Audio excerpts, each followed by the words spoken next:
This is the Robbins house. Though Caesar Robbins passed away before it was completed, this 544 square foot house, built in the early 1820s, was originally located on a secluded farm overlooking the Great Meadows along the Concord River.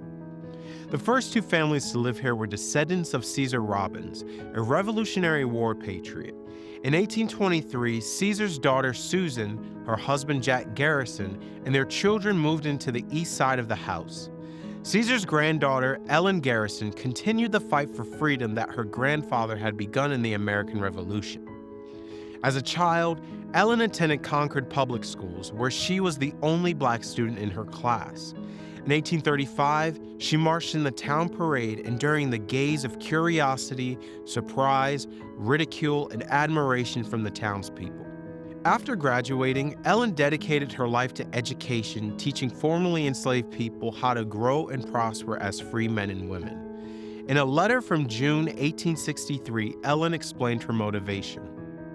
I have a great desire to go and labor among the freed men of the South. I think it is our duty as a people to spend our lives trying to elevate our own race. Who can feel for us if we do not feel for ourselves? And who can feel the sympathy that we can, who are identified with them? My motto is educate, educate, educate. Almost a century before Rosa Parks, Ellen became one of the first African Americans to challenge the legality of segregation under the Civil Rights Act of 1866. She and another black teacher were forcibly removed from a whites-only waiting room in a Baltimore train station. Undeterred, she brought a lawsuit against the railroad officials who assaulted her, testing the new Civil Rights Act passed just a month earlier. Ellen's legal challenge was a precursor to Rosa Parks' iconic stand in 1955. Ellen herself believes she was striving to maintain my rights. It will be a stand for others. In this way, Ellen Garrison became a true American patriot, fighting for the expansion of freedom and democracy.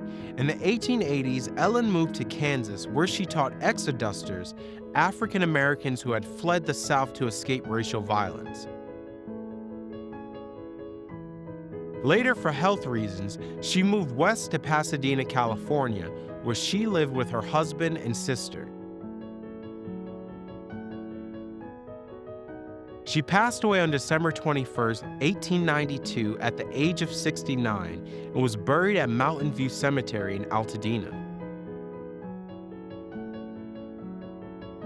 In 2025, Ellen Garrison was honored as the first person of color in nearly 400 years to have a public building named after them in Concord, with the opening of the Ellen Garrison Building at Concord Middle School.